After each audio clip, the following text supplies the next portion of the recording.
Om Sadashiva Samarambam Shankaracharya Madhyamam Asmadacharya Paryantam Vande Guru Paramparam.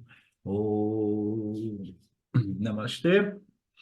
Ah, portanto, dando continuidade aqui, né? Nós estamos falando sobre a natureza superior, Paraprakriti, e a inferior, e os devotos que, devido a determinada condição, né, mental, intelectual, eles conseguem, né, compreender, perceber, né, Deus em sua natureza mais profunda, né, que é idêntica à própria natureza do devoto, mas a grande maioria consegue ver somente a natureza densa, a natureza inferior, a natureza colorida pelos gunas, com atributos, qualidades, propriedades e características, né?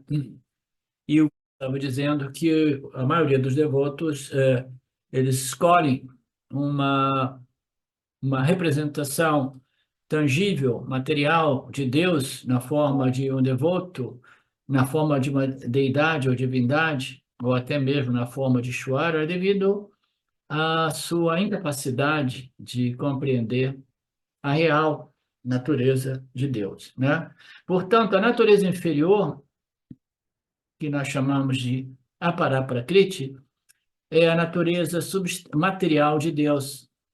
Ela é mais atraente porque os nossos órgãos dos sentidos está voltado para quê? Para matéria e energia.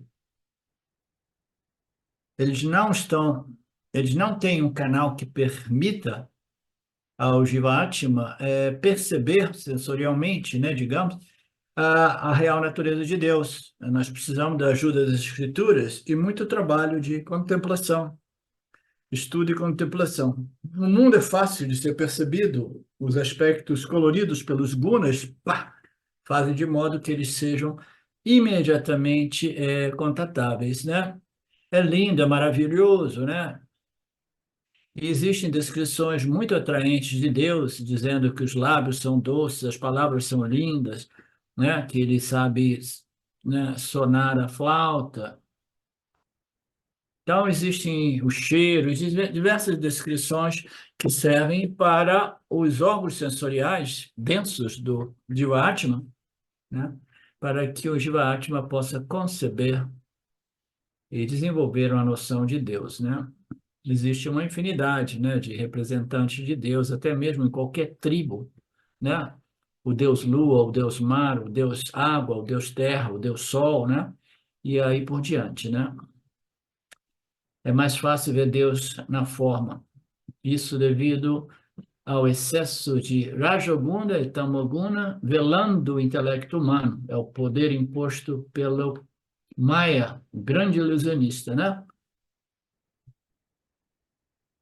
Ah, este Maya nada mais é do que Prakriti, do que constituído pelas três energias ou três gunas.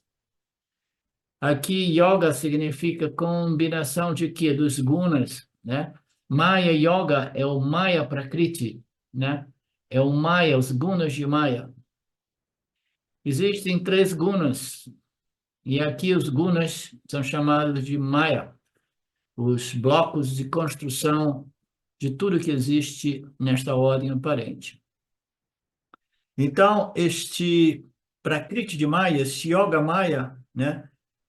Que pertence a quê? Pertence à natureza inferior de Deus, naturalmente, né? É uma ilusão muito, muito tentadora, linda, maravilhosa, atraente, mas ainda assim uma ilusão. Eles, portanto, estão iludidos, seduzidos pelos namarupas produzidos pelo poder ilusório de Maya, né? Portanto, é dito que velado por o meu Maya, né? Yoga, Maya, poder de as gunas de Maya, velado pelas gunas de Maya, o intelecto deles não consegue perceber a real natureza de Deus. A capacidade intelectual está nublada, né? Está simplesmente num estado no qual as parábolas, as analogias vedânticas descreve o estado de penumbra, quando tem um pouco de luz e um pouco de escuridão, e a gente acaba não compreendendo as coisas assim como elas são, não percebendo, né, intelectualmente as coisas assim como elas são. A gente não consegue ver a corda como a real natureza da cobra-corda, né? A gente acaba tudo isso devido a excesso de Rajoguna e Tamoguna operando no intelecto humano dos jivas, né?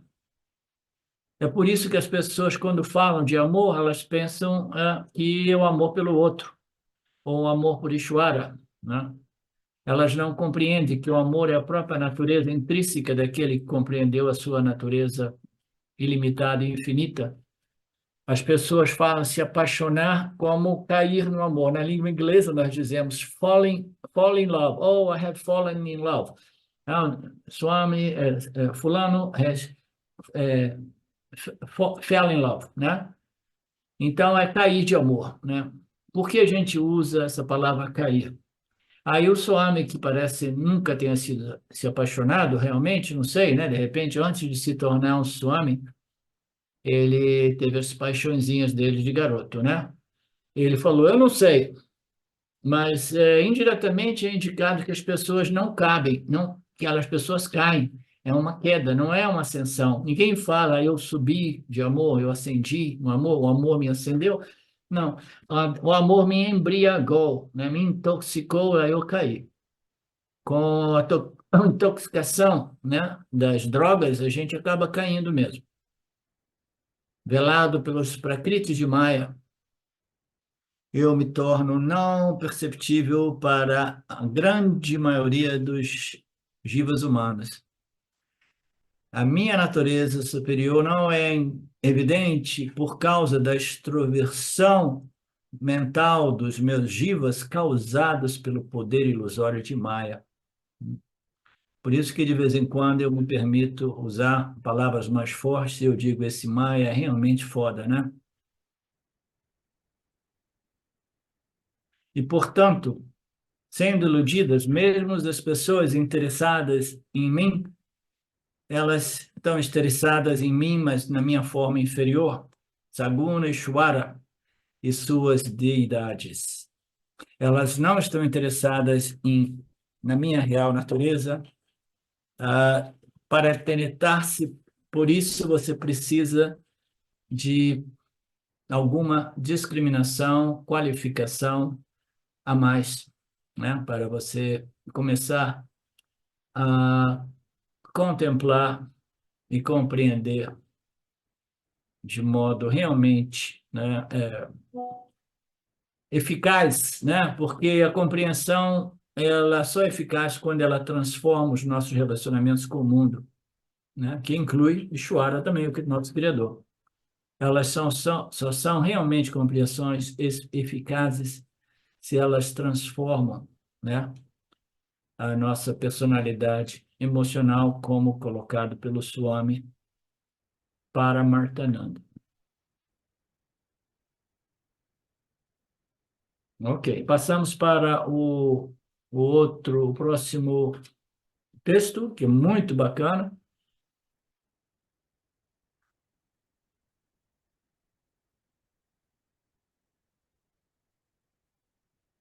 Os versos anteriores, Krishna falou sobre os bhaktas, né? O propósito do capítulo 7 é a natureza nirguna e saguna de Brahman. Inicialmente, nós falamos sobre Brahman. Recentemente, nós estamos abordando o Jiva como um devoto do seu Criador e a sua capacidade maior ou menor de compreender a natureza mais sutil do Criador, como Paraprakriti, que é idêntica à natureza mais sutil do Jiva Atma, Paraprakriti, né? Esses devotos, eles são chamados de bhaktas, né? E eles praticam ou experimentam, né, uma determinada devoção, definida aqui como sakama e niskama.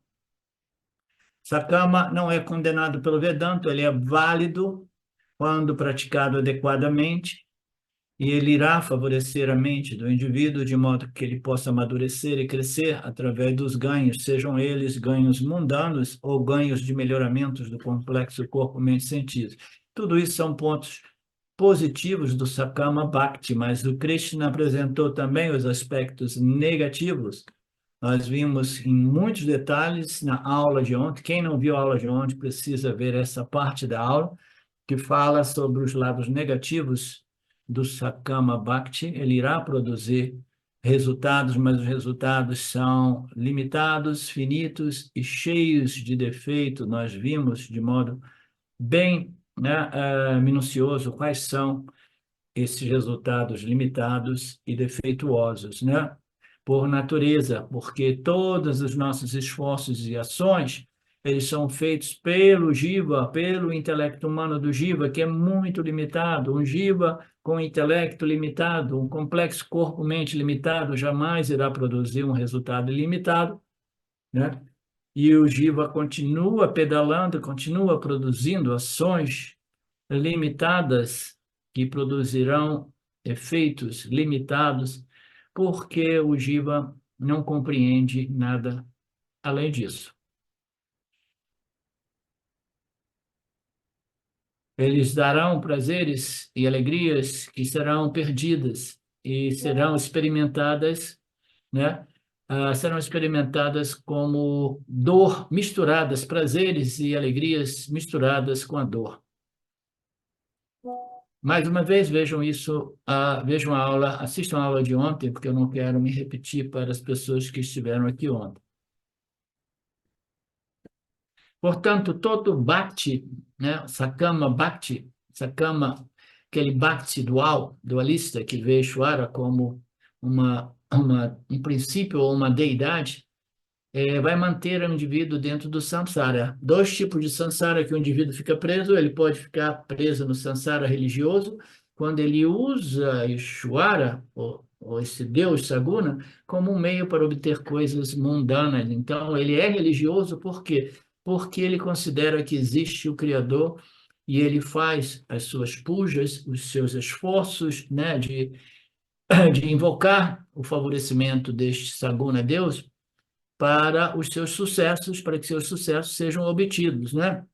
Então, são religiosos samsara, samsara religiosos, samsara espirituais, são aqueles que compreenderam a natureza de Sakuna, Deus, e não se referem a eles através dos deidades para obter coisas, mas se referem através da compreensão barra espírito do Karma Yoga, né, que irá realmente favorecer muito mais, né, o crescimento ou desenvolvimento do complexo corpo-mente do devoto, ainda em dualidade, mas se preparando para abandonar a devoção dual para entrar na devoção não dual, né? Então, esse processo é absolutamente natural. O importante é que nós não permaneçamos definitivamente, indefinidamente presos num desses dois níveis de Bhakti apenas mencionados, né?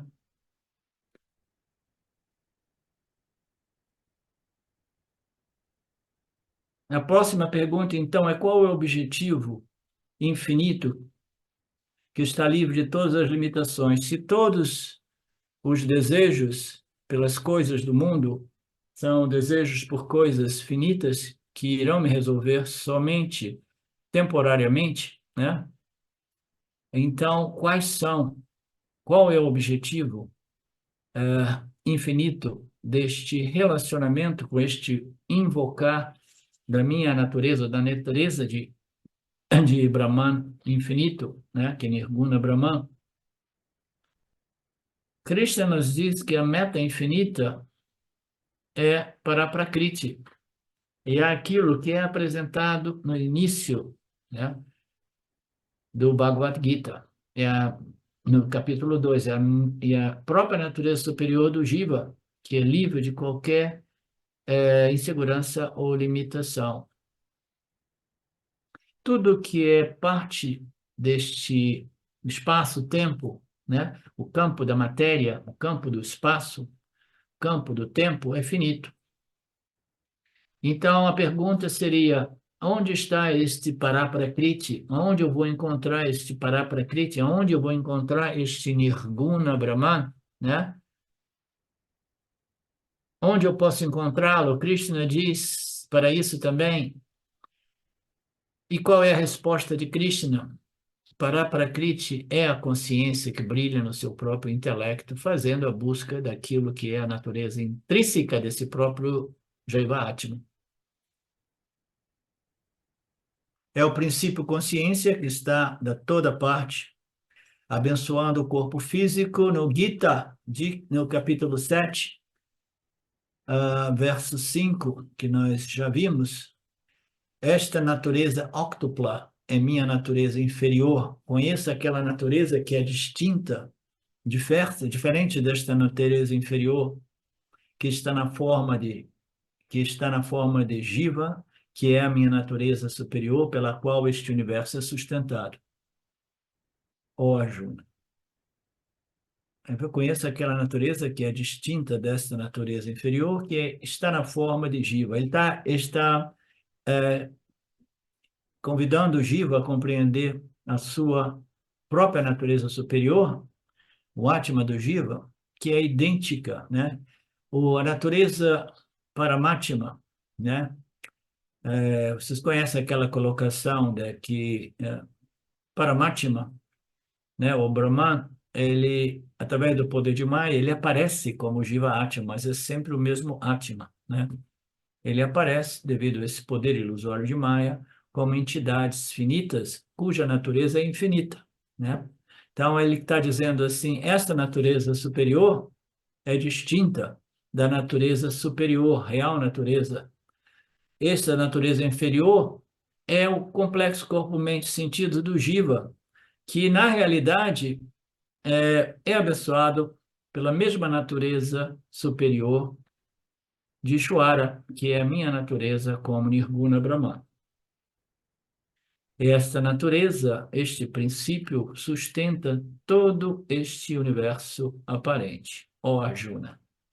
Krishna havia apontado para Paraprakriti, a natureza superior de Brahman, como consciência brilhando no intelecto de cada um de nós. Na verdade, apenas por causa dessa consciência, eu sei o que eu sei, apenas por causa dessa consciência, eu conheço, eu estou, como se diz, aware, eu sou consciente da minha ignorância, né? Eu não sei isso, não sei aquilo. Tudo bem, mas você é a consciência. A consciência do Jiva-Atma não é a consciência de Ishvara. Ishvara é aquele princípio, conhecimento total. O conhecimento de sua natureza para Prakriti e de sua natureza como cosmos a Paraprakriti.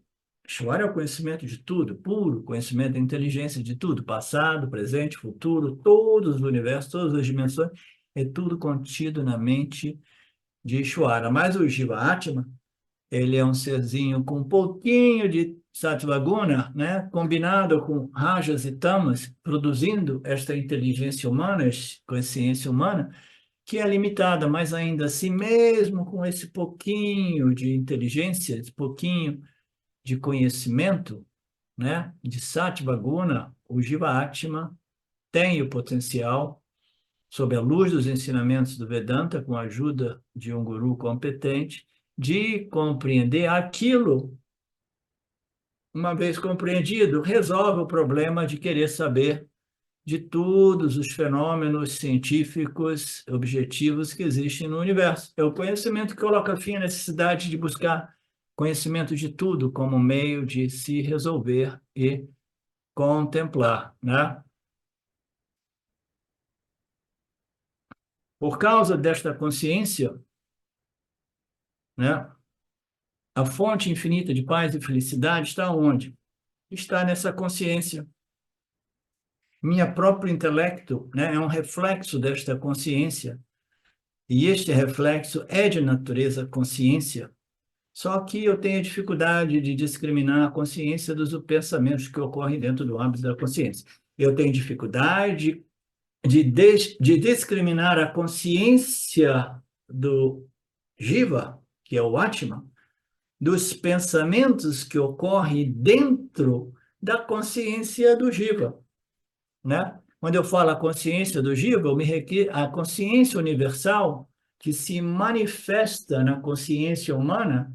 A dificuldade é que os pensamentos que surgem vão definindo esta entidade, o Jiva-Atma, e depois a dificuldade é discriminar e separar os pensamentos que ocorrem dentro do âmbito desta consciência humana. A consciência humana é idêntica à consciência universal não dual, mas ela está confundida com os pensamentos que ocorrem dentro dela. Os pensamentos acabam criando uma identidade falsa chamado ego.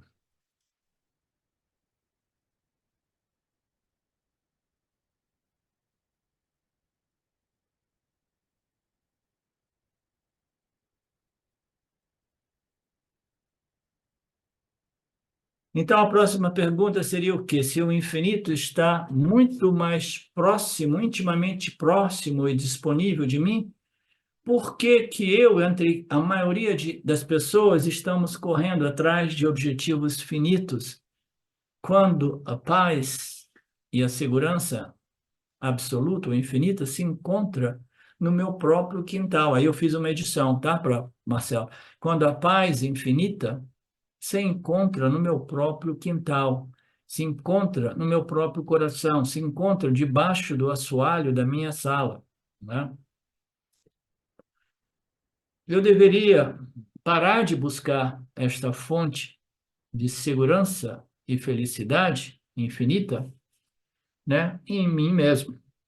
Aí o Swami apresenta a analogia da água, que não só na Índia, mas nos Estados Unidos, em diversos lugares, tem pessoas sensitivas, digamos assim, que se dizem capazes de identificar onde tem água, onde é que tem uma corrente, um lençol de água para furar um poço, né? Senão você tem que furar um poço de 1.000 metros, 2.000, 5.000 metros, né? Não sei quantos, não lembro.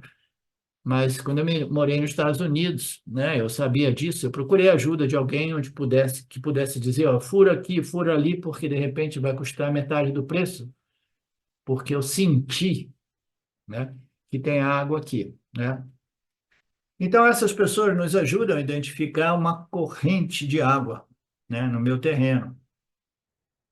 Eu não quero contar com a miserável empresa de abastecimento de água poluída que vem e vai, né?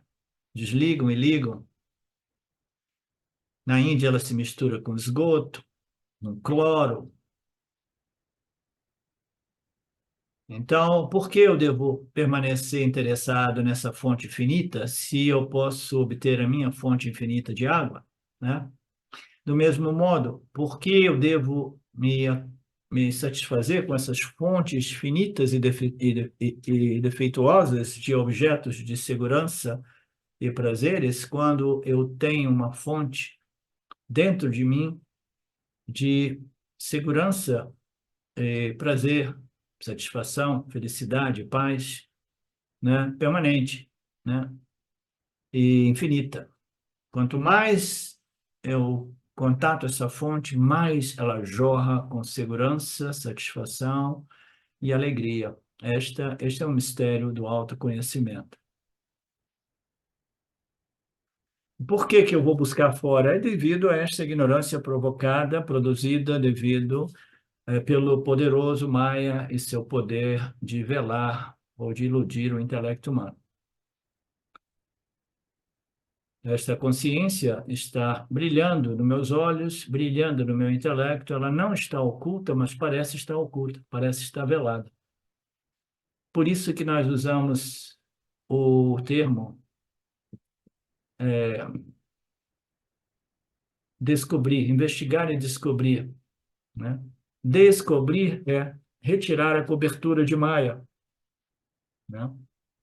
Então, descobrir pode ser visto em termos de ação e experiência como se você estivesse removendo a ignorância ou a cobertura imposta por Maya. E as escrituras servem para a gente remover esta ignorância, né? Este remover desta ignorância não envolve uma ação, mas envolve uma contemplação e compreensão.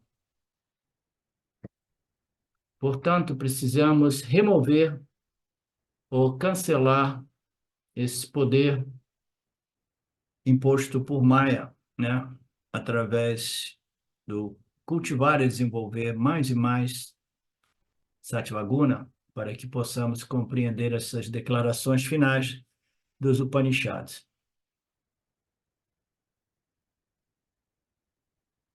Então, uma outra questão que surge é quem é que é responsável por esta cobertura, este velo, para o qual Krishna dá a resposta no verso 25. Nós vimos na última aula, velado por minha Yoga Maya, né? Meu poder ilusório de Maya, eu me torno invisível para todos. Yoga Maya, minha própria natureza, Prakriti, né?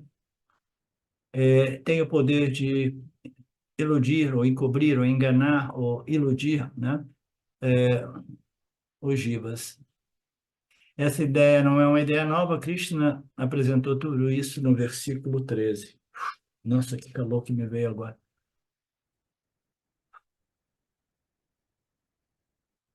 Não está vindo de fora, está vindo de dentro.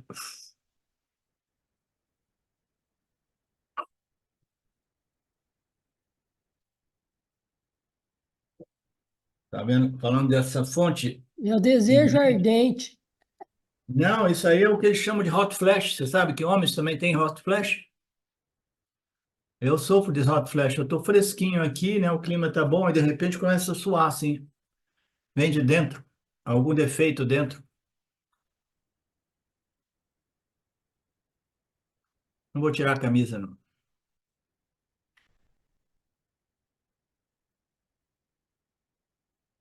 Iludido por esses estados da mente, que são afetados pelos gunas, as pessoas deste mundo não me conhecem. Eu sou o Brahman imutável. Por causa do poder de Maya Shakti, por causa dos três gunas de Maya, nós não compreendemos a natureza original de todos nós e nos apaixonamos pelos namarupas dos gunas de Maya. Nós temos três energias, três gunas, que são originadas de Paraprakriti, mas se manifestam através desse poder de Maya como Aparaprakriti, como Saguna objetos, né? E onde eles estão? Os três gunas estão pervadindo o inteiro mundo, porque eles são os tijolos de construção do universo. Os três gunas estão formando, sustentando e operando, né, como causa mais elementar, né, dos pranas, né? Os pranas, eles possuem muitos rajogunas, porque são áreas vitais, dinâmicos, sempre em movimento, mas ainda assim eles são desenhados inteligentemente através do sattva que é contido nele. Cada um desses áreas vitais, desenhados inteligentemente, sabe como operar as nossas funções autônomas, né, do corpo físico, né? Então, esses gunas estão ali, na forma dos pranas também, sustentando o meu próprio corpo. Os três gunas estão também na minha mente, né? No caso da mente, do intelecto, existe uma dominância maior, né? Uma proporção maior de sattva guna. No caso dos pranas, tem mais proporção de rajoguna. Mas tudo isso é matéria, energia, energia, matéria. O corpo é matéria, a mente é matéria, o mundo é matéria. Fundamentalmente, eu estou interessado na matéria porque minha mente ainda não desenvolveu sutileza ou sutilidade, não se tornou sutil o suficiente para perceber e compreender a consciência, que é o mais sutil do sutil, o espírito que abençoa todo este universo aparente. O mundo inteiro está iludido e atraído pela matéria por causa do poder do Maya, e as pessoas perdem a luz da consciência que ilumina e revela todos os Namarupas do poderoso Maya.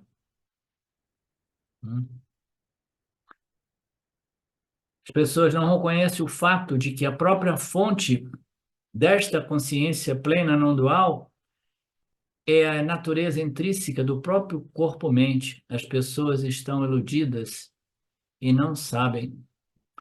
E há pessoas chamadas de adivinhos de água, aqueles, né, que eu mencionei, que eu contratei na América, né, nos Estados Unidos,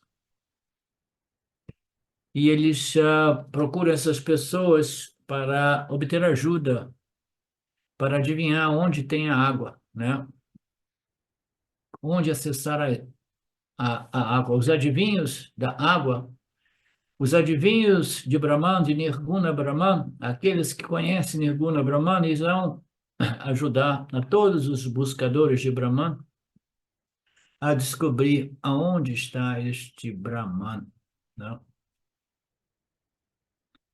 E, naturalmente, é muito mais fácil você descobrir Brahman do que descobrir aqueles lençóis de água, aqueles canais de água, porque os canais de água, eles não estão em toda parte. Brahman está em toda parte como a natureza intrínseca, o substrato de tudo que existe no cosmos, né? Mas, embora seja tão auto-evidente, tão todo-pervasivo, tão auto-luminoso, sempre presente, etc., etc., as pessoas não o compreendem. Elas não compreendem Brahman e elas não percebem este Brahman, porque Brahman é o mais sutil do sutil, não disponível através da percepção sensorial. E o jiva humano está interessado em conhecimento sensorial e em conhecimento inferencial. E conhecimento inferencial depende da percepção sensorial também. A gente infere com base nas percepções sensoriais que nós já possuímos. Você compreende, Mariné?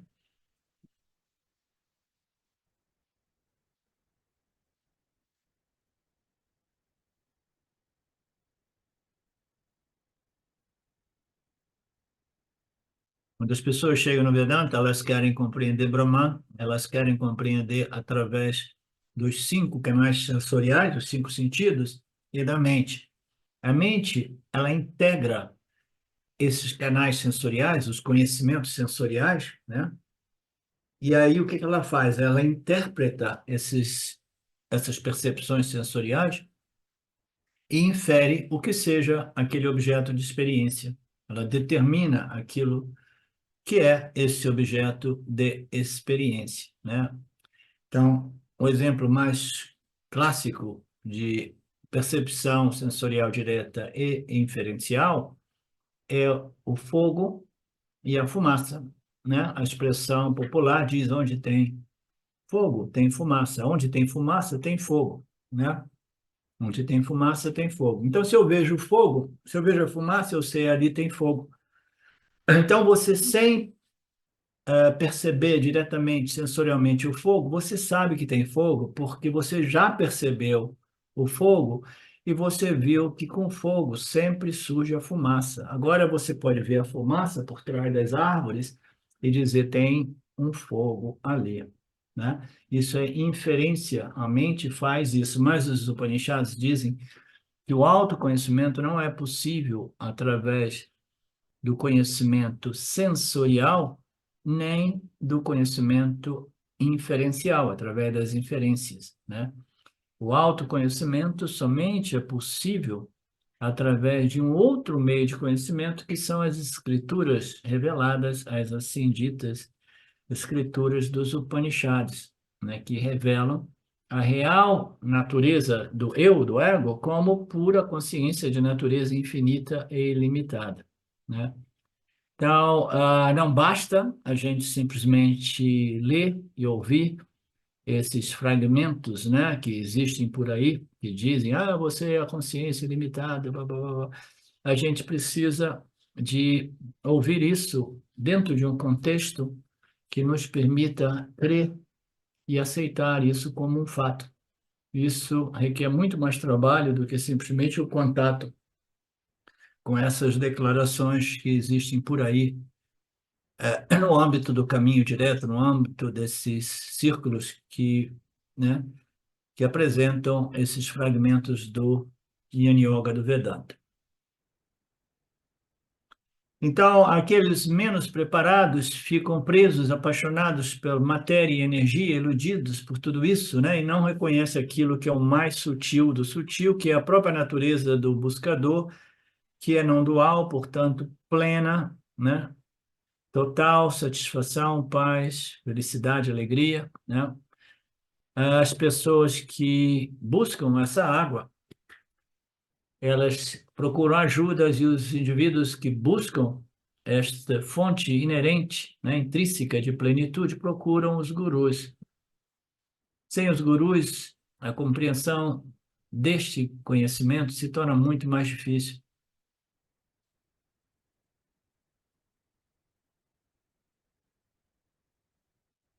Ok. Tudo isso, o Swami diz, olha, eu não estou inventando isso aí, não é uma opinião minha, isso aí são os ensinamentos de Shankaracharya dados no Vivekachudamani, né? Assim como um tesouro escondido no subsolo requer, para a sua extração, uma instrução competente. Olha que bonito. Você descobre assim, ó, a minha casa, lá na roça, a casa lá está dentro de um terreno, e esse terreno tem 2.000, é uma chácarazinha de 2.000, 3.000, 5.000 metros quadrados, né? Alguém me disse, alguém realmente confiável me disse que existe um tesouro enterrado naquele terreno. Como é que eu vou achar esse tesouro? Eu preciso de instruções de alguém muito competente, uma pessoa que saiba realmente onde se encontra este tesouro, né? Assim como um tesouro escondido no terreno da sua casa, né? Para a sua extração, você necessita uma instrução competente de um sábio. Este sábio dirá exatamente onde fazer a escavação e como fazer a remoção dos obstáculos, das pedras, dos obstáculos, né? Que bonito. Não das pedras, mas com outros fatores semelhantes que estejam ainda escondendo o tesouro. Finalmente, as instruções a respeito da apreensão desse tesouro. Mas nunca sai por apenas chamado pelo nome. Você jamais pode simplesmente, né, mas nunca sai por ser apenas chamado pelo nome. Não basta simplesmente você invocar Brahman, Brahman, Brahman, você precisa de entrar na parte mais íntima, intrínseca do seu ser para compreender que você é Brahman. Somente então a verdade transparente da real natureza do eu em Brahman como Brahman, que aparentemente está oculta devido ao poder do Maya e seus efeitos, somente então, com a ajuda das escrituras do Guru, esta compreensão poderá ser alcançada, né, com a ajuda das instruções do Guru, o conhecedor de Brahman como Brahman, seguidas de muita reflexão, contemplação, meditação e assim por diante, mas não através de argumentos intelectuais, né, acadêmicos, né, mentais, mas uma investigação honesta, sincera, né, e adequada com a ajuda das escrituras e do Guru. Então, para aquela fonte de Ananda que reside no coração de cada um de nós, dentro de nós, existe um método para cavar. Você cava e depois você encontra e depois você reivindica este tesouro como a sua real natureza. É ali que reside a paz, é ali que reside a alegria. Mesmo que os gurus estejam lá para ajudar, mas aí ele diz assim, mas a tragédia é que mesmo que os gurus que realmente podem ajudar nesta investigação, mesmo que os gurus estejam lá para ajudar, as pessoas tentadas pelo atalho espiritual, pelo materialismo, pelos Shaktis, né? Propostos por esses prem-prems, babás e om-oms da vida, né? As pessoas com pouca discriminação estarão tentadas por esses caminhos, por esses atalhos, ao invés de vir e obter a ajuda necessária de um guru competente. Ninguém tem tempo para esse processo vedântico, porque todo mundo quer um resultadinho instantâneo, imediato, mesmo que seja sem vergonha, mesmo que seja uma satisfação defeituosa, que existe e não existe, aparece e desaparece, ninguém quer realmente arregaçar as mangas e da camisa, né, entrar neste processo de elevação e conhecimento espiritual. Então, essas pessoas, sem tempo e sem interesse, sem qualificação, elas estarão sempre negando a consciência como sua própria realidade, estarão correndo de coisas externas, correndo atrás para esses gurus que propõem, né, gratificações instantâneas, né?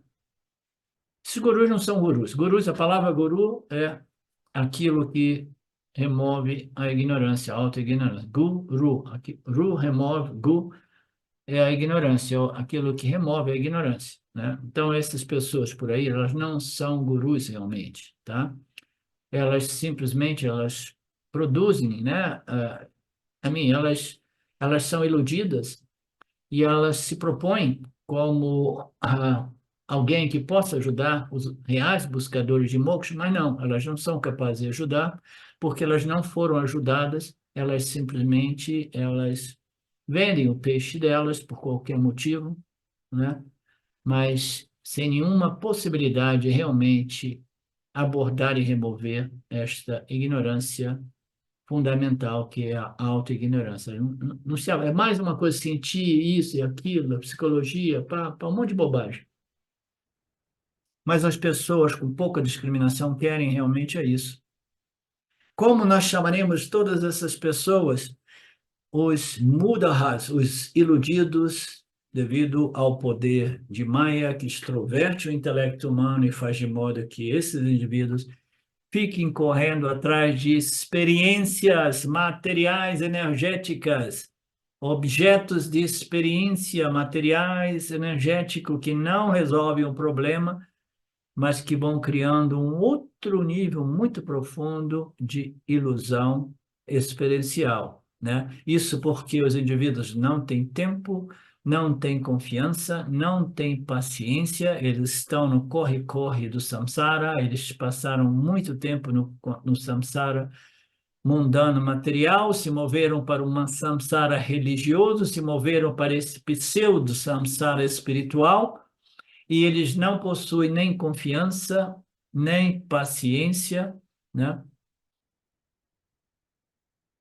que permita a eles entrar neste processo. Neste processo, sem dizer que eles, né, os caras, eles jamais aceitam realmente, né, um guru do Vedanta, porque eles acreditam que isso não seja possível. Somente a experiência existe, o conhecimento que liberta e resolve para as pessoas iludidas não existe. Por isso que eu fiz aquela questão para vocês antes. Mas Krishna, o todo compassivo, né, diz, né, nos Upanishads, né, sendo iludido, este mundo não conhece, as pessoas desse mundo não conhecem a mim. É simplesmente uma ilusão imposta pelo poder, o poder ilusório que, que produz essa distração no intelecto humano, incapacidade de pensar devidamente e compreender que depois de 20, 30, 50, 60, 80 anos, eu já fiz de tudo, já tive tantas experiências, e nenhuma delas me resolveu. Não vai ser o próximo amor na minha vida que vai me resolver. Não vai ser o próximo carro, o próximo trabalho, o próximo isso e aquilo, né? Para de simplesmente buscar o consumo de novas experiências como um meio de se resolver, né? Mas as pessoas estão aqui ocupadas, indo para aqui e para lá, tentando, não, isso, não, aquilo, né? Vão para os Estados Unidos, vão para, né? É um corre-corre horrível. E elas nos criticam, aqui eu editei também, elas criticam pessoas como nós, porque eles consideram que nós somos pessoas improdutivas, somos pessoas péssimas, né? Eles criticam vocês ou nós, os buscadores espirituais de verdade, como pessoas inúteis. Portanto, a maioria dos jivas estão ocupados, correndo o tempo todo, sem saber que eles estão correndo na direção equivocada. Esquecemos para que viemos aqui o propósito real deste nascimento. Krishna, às vezes, fica bravo e ele radicaliza, né? E ele diz que essas pessoas são pessoas ignorantes, né? Sem paciência, sem confiança, sem humildade, arrogantes, materialistas, né? As pessoas do mundo não me conhecem e jamais me conhecerão a menos que elas iniciem, elas desenvolvam a capacidade de compreender a inteligência suprema e o propósito de cada encarnação neste planeta. Conheço todos os seres do passado, presente e futuro, mas ninguém me conhece, ó Arjuna. Esse é um outro passagem, no verso 26, que nós estamos vendo agora, né? Que ele diz, eu conheço todos os seres, todos os meus jivas, porque eu sou onisciente. Eu conheço o presente, passado, futuro. Eu conheço o inteiro cosmos, todos os universos, né? Mas, infelizmente, né, a minha decepção é que ninguém me conhece, mas eu fico bravo não com Jivas realmente, eu fico bravo realmente com o Maia, porque ele parece ser um perverso, né? Ele poderia ter criado o Jivatma com um intelecto mais satívico, mais purificado, né? De modo que eles, numa idade muito nova, eles pudessem compreender, oh meu Deus, toda essa propaganda do mundo, vem, vem, vem, compra, compra, consuma, consuma. Isso é um engano, isso é um engano, né? Você precisa ter muito punho espiritual para reconhecer que isso é um engano, né? Mais ou menos quando eu abandonei a minha profissão, na idade de 27 anos, 26 anos, foi uma coisa chocante para todos, né? Da minha família, né? Mas eu sabia, não, não é por aí, não. Isso não vai me. Não, não é por aí. Né? Se todo mundo está seguindo nessa direção, eu não devo seguir. Esse foi o meu diretor, quando ele viu que eu estava perdendo o meu caminho como um profissional, né? Ele falou para mim, cara, todo mundo segue essa direção, não existe nada além disso, né? E eu dentro de mim, pensando assim, se todo mundo vai nessa direção, sem ter lido nada a respeito disso, eu simplesmente intuitivamente sabia se a massa segue uma direção é porque ela é a direção errada. Eu vou na direção oposta da massa. Eu sempre tive esse pensamento no fundo do meu intelecto. Onde tem uma massa se movendo, opa, só pode ser um engano, né? Porque a grande maioria dos seres humanos nestes planetas, eles, eles seguem o efeito manada, né? Você já viu como é que, né, os animais que vão, se movem em bando, né, em manada, né? Se um pá, começa a correr para cá, quando vê, todos eles correm juntos. Esse é o espectro animal dentro, inerente no ser humano, né? Não, eu não quero me mover na manada. Tudo isso é parte da ignorância. Toda a humanidade está iludida por esta ignorância imposta por Maya. Por isso que Maya é chamado de o poder ilusório, enganador, enganador, enganador, que está enganando todo mundo nos dias de hoje. através das narrativas oficiais, da grande mídia, tudo um grande engano, tudo mentira, quase tudo que a gente aprendeu e ouve é mentira, né? O momento de Kali Yuga, o engano e a mentira é enorme. Então, naturalmente, surge a pergunta: se Maia está iludindo a todos, então, por que que o Maia não ilude Ishwara também? Por que Maia não iludiu o Senhor, né? Porque, afinal, o Senhor Ishwara está intimamente associado com Maya através do Maya. Maya produz Ishwara, Jiva e Jagata, né? Vocês lembram desse ensinamento? Ishwara produz, né? Ishwara, Jiva e Jagata. Maya, desculpa, Maya. Maya, este aparato refletor macrocósmico, né? Do Prakriti, constituído pelas três energias, quando dominado por muito sátiva, ele produz a inteligência de Ishwara. O Ishwara diz: opa, olha aqui, ó, tem um poder aqui que fez de mim, o Brahman absoluto, aparecer como inteligência suprema. Eu vou projetar um mundo, um universo. Aí, quando ele projeta o universo, assim, porra, mas qual é o propósito de projetar uma criação sem as criaturas, né? Então, as criaturas devem aparecer simultaneamente. Aí ele vai produzindo a criatura e a criação.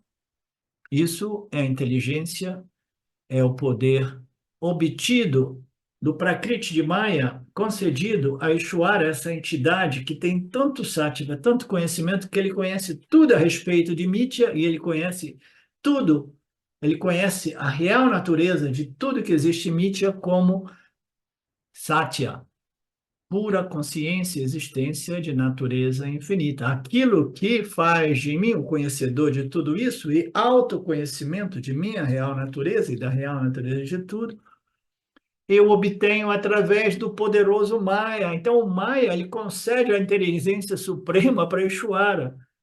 E Ishwara fala: e agora? Eu preciso de criaturas também. E essas criaturas, eu não quero que eles sejam somente cachorros, gatos e galinhas, eu quero inteligentes, criaturas inteligentes, dotados de um intelecto capaz de escolher as coisas, né? Dotado de um livre-arbítrio inteligente, né?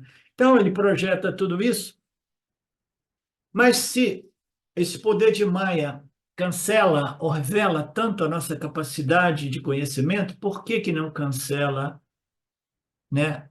Ou ilude ou engana Ishwara? Não, porque antes de Maya produzir este universo constituído por Jagata e Jiva, ele precisa de um princípio criador. O princípio criador precisa ter muito conhecimento, sem alguma ignorância, né? Toda a humanidade está iludida por mas Ishwara não está iludido por Maya. Maya não consegue enganar Ishwara, porque Ishwara é puro Sattva-guna, puro conhecimento, pura inteligência, né? Maya Maya é minha própria Maya, ele disse, portanto, Maya não iludirá o Senhor. Então, aqui o Swami apresenta um argumento muito bacana. Ele diz assim: Ishwara é o mestre de Maya. Maya não é o mestre de Ishwara. Maya acaba sendo mestre porque ele condiciona todos os jivas, né?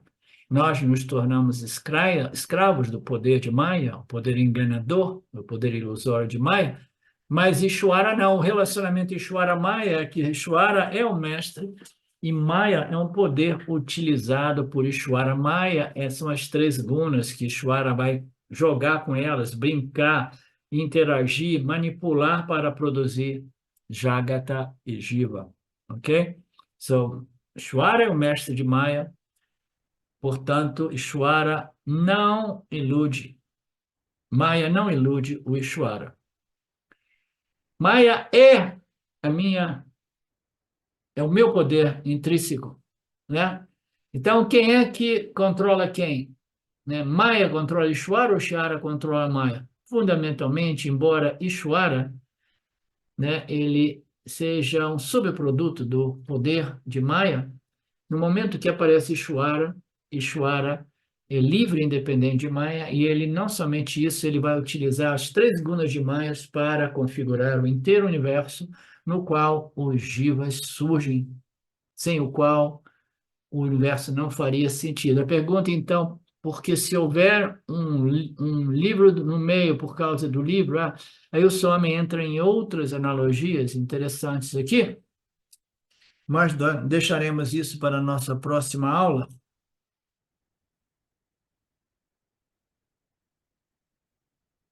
Alguém tem alguma pergunta boa?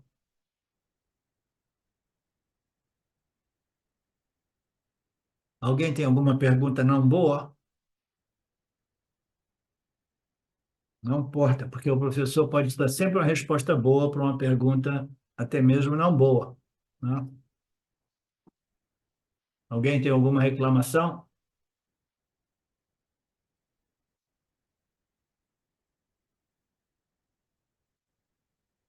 Om Purnamada Purnamidam Purnamudachyate Purnasya Purnamadaya Purnameva Vashishate.